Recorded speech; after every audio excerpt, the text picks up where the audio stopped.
कश्मीर के पहलगाम में आतंकियों ने जिस तरीके से हमला किया है, सारे नियम कानून बदल गए हैं। नाम पूछा गया, पहचान पूछी गई, धर्म पूछा गया और उसके बाद 27 लोगों की दरिंदगी से हत्या कर दी गई। जिम्मेदारी ली है इस पूरी घटना की, आतंकवादी घटना की, टीआरएफ ने। तो ये टीआरएफ जो है असल में लश्कर तैयबा का एक तरीके से कश्मीर का नया मॉड्यूल मान लीजिए, नया नाम मान लीजिए, मॉडर्न नाम मान लीजिए। और तकनीक और तरीके भी इनके मॉडर्न हैं।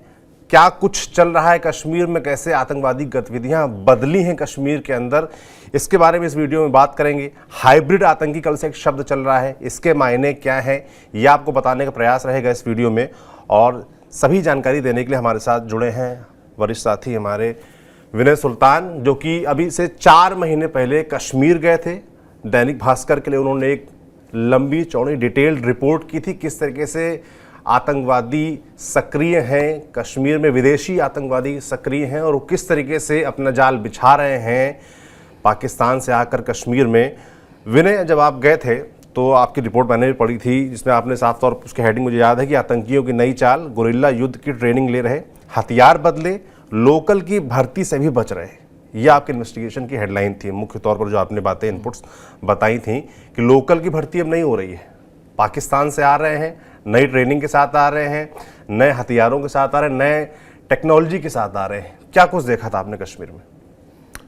कश्मीर में दरअसल अगर आप इस कश्मीर को 2021 से थोड़ा सा नोटिस करना शुरू करेंगे तो 2021 में तकरीबन 15 साल बाद में एक साउथ ऑफ पीर पंजाल, जिसको हम बोलते हैं बेसिकली जम्मू डिवीज़न, मोटा मोटी आप समझ लीजिए, तो सूरनकोट में एक आर्मी के व्हीकल पे एम्बुश हुआ था, जिसमें हमारे 9 जवान मारे गए थे। उसके बाद में लंबे समय तक फिर कोई वारदात नहीं हुई थी। 2022 दिसंबर से फिर सीरीज ऑफ अटैक जो है जम्मू डिवीज़न में बेसिकली शुरू हुए, कठुआ में, राजौरी में, पुंछ में, है ना।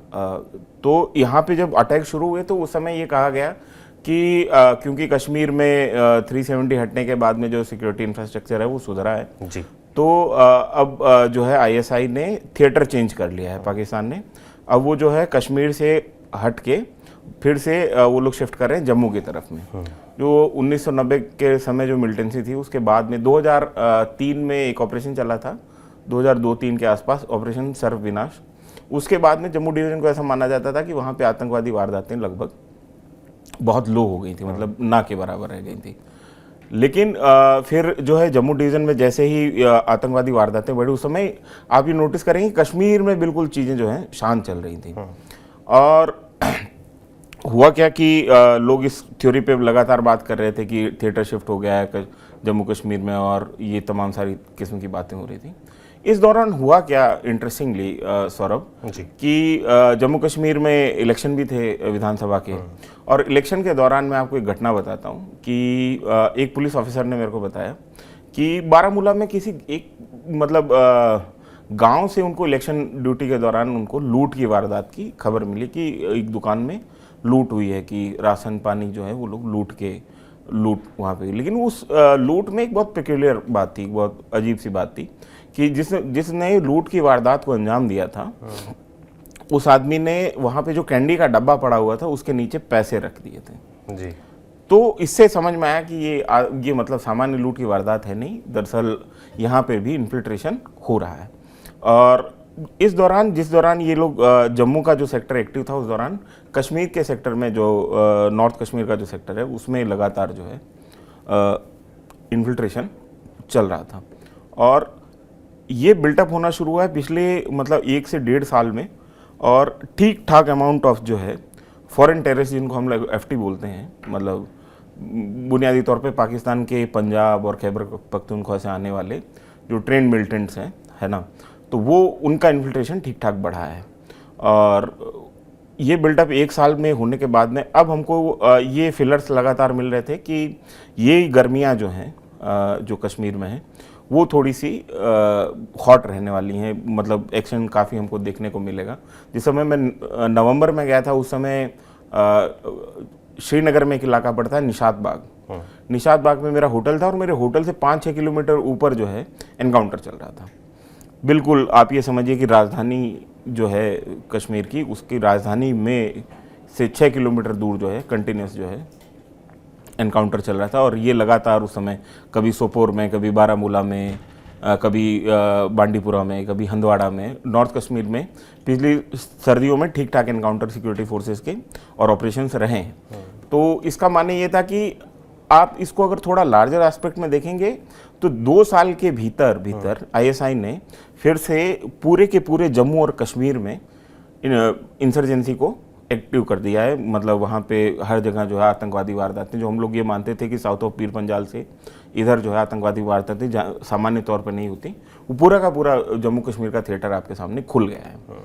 तो हर जगह जो सिक्योरिटी फोर्सेज हैं वहाँ पे 3 कोर बेसिकली नॉर्दर्न कमांड में सेना की जो 3 कोर हैं 14, 15 और 16, वो तीनों कोर के ऊपर अभी जो है ऑपरेशनल प्रेशर है।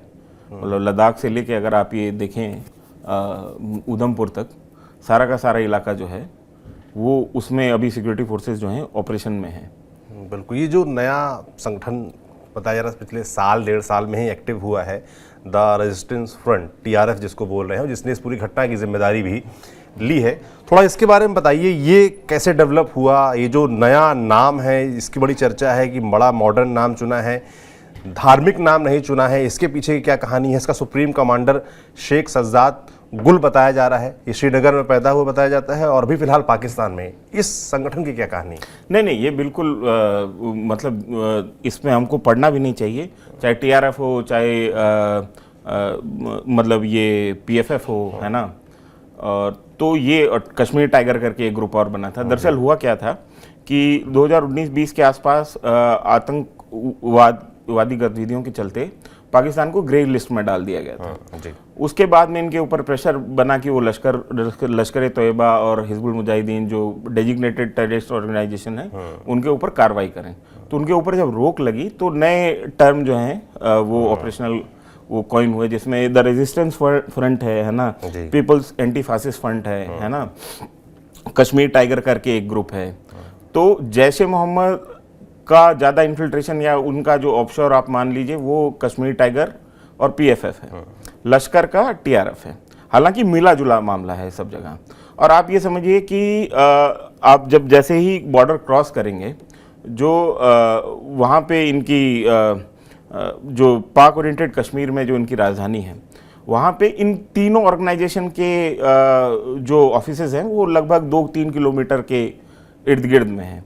तो इनके जो तीनों के ऑपरेटिव्स हैं वो हर रोज़ शाम को बैठते हैं, बात करते हैं। तो ऐसा कुछ भी नहीं है कि मतलब लश्कर ऐसा है तो जैश ए मोहम्मद ऐसा है तो हिजबुल ऐसा है, ऐसा कुछ नहीं है। मतलब वो उसमें फ़र्क करना, क्योंकि इनका जो सुप्रीम ऑपरेटिव है वो पाकिस्तान की इंटेलिजेंस एजेंसीज है, उनके मतलब कि सेना के जो कमीशन्ड ऑफिसर्स हैं वो हैं।